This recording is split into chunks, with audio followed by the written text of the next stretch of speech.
And finally, three more titles from DC.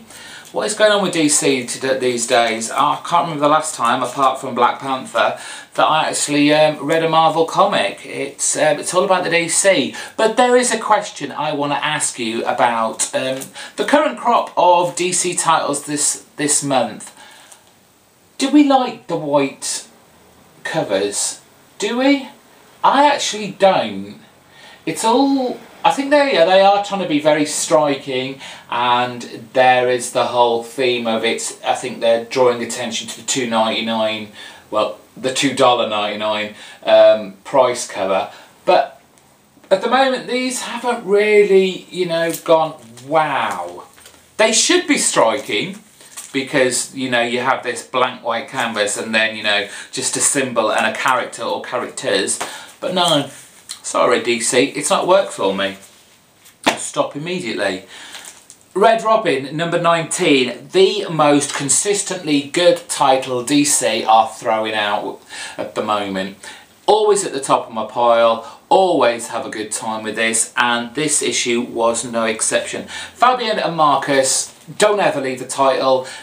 It won't be any good, I know. It will be ruined by anyone else, so please do a Bendis and just stay on the title forever. Okay, this finishes off our Unternet story arc. Last issue we saw Robin and all his friends being knocked out and laying unconscious, and they've actually been drawn into the Unternet, and we find out that the Unternet is this place where villains basically go to practice being villains. There is a great deal of humour in this title, how the characters in essence see themselves. There are cameos left, right and centre. We've got a young Batman and Tim's days as a Robin. We've got the Riddler, the Joke, we've got Deathstroke, we've got Captain Boomerang. There is a gamut of characters, and right at the end a huge splash page of superheroes. The artwork in here was a bit shocking given previous issues, and DC seem to be doing this a lot in their titles at the moment, where they have this very fresh, very clean, almost, I don't want to say dated, but it has an era not of today. Does that make sense? And the colouring, while, like I say, it's crisp and clean, it looks a bit washed out, but as I got used to it, I actually liked it and enjoyed looking at it a lot more than it was just a bit of a striking change from what I was used to. So this issue, like I said, it's a lot of fun. Tim trying to work out what's going on and trying to get out of the Internet with the help of Tam, Fox and Anarchy. So yeah, if you want a solid, fun title that will entertain, well written, well drawn, this is your book. It's Red Robin, number 19. Conclusion to the current arc of Batman and Robin, number 19. Ooh.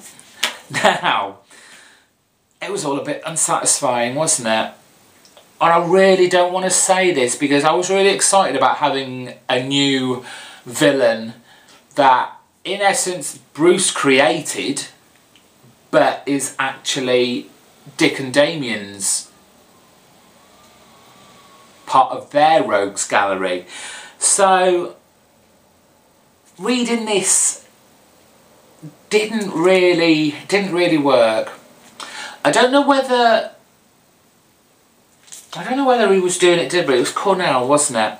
I don't know if he was deliberately trying to do some sort of like homage to the 60s TV show, but you had this essence of like this, the goofy villains.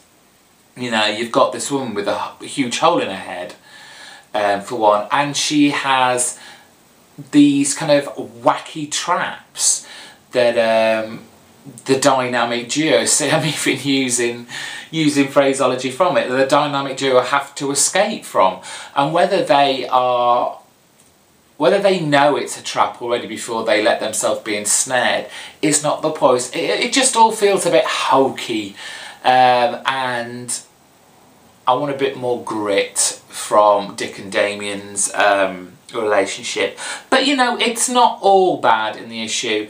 McDaniel's art is a bit clunky to start with, and actually funny enough towards the end, but somehow in the middle it works out and it is very nice and dynamic.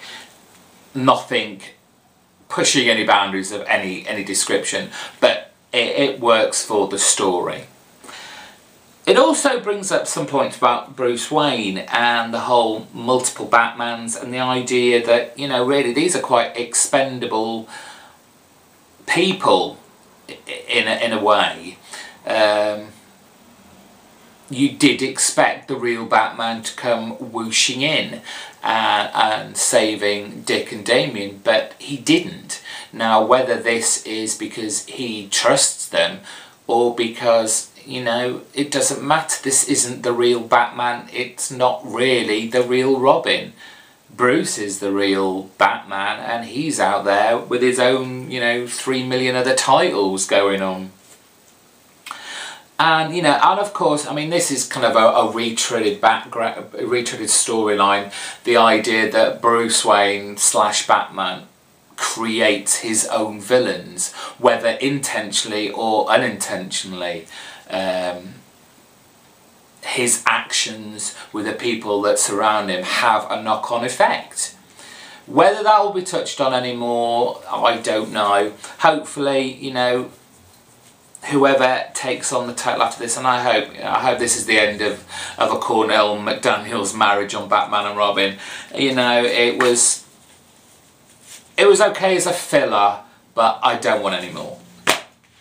And finally, we have the Gail, Simone and is it Gillian March? I think it is. Team on Birds of Prey. This is number 8, and we have another fast-paced, action-packed issue with the Birds of Prey girls. Simone does a great job in highlighting all the characters that we've been currently seeing with this in this title. She doesn't forget about Hawk, she doesn't forget about Penguin. Oracle's still there, pulling all the strings. This whole story arc has been a plan from start to finish. Whether it's going a bit, you know, tits up now is by the by. This was all a big setup to ensnare and finally get rid of the calculator. There are, like I said, some lovely action pieces in there. The art by March is very, very nice. I enjoyed reading as well as looking at this issue. It had a bit of everything. There's, you know, it's got humour, it's got storylines, it's got, you know, tension. It's got a cameo from Batman. I mean, is there a title he's not going to end up in eventually? Is he going to be in every single comic in the DC universe? More than likely. So it ends, and it's be interesting to see where this goes now. We're going to get Black Canary confronting her past and all the mistakes she has made. So I think we're going to see some, you know, some interesting flashbacks. And it'll be interesting to see how they get Black Canary back from her current state. It's been a really good week in comics this week. I've enjoyed myself this weekend reading and rereading and making a few notes for you guys. I hope yours was just as good, and I shall see you next week. Don't forget, subscribe, rate, even if you hate it. Leave some comments. Check me out on Twitter, same username, Ghost Critic. Have a great weekend. See you.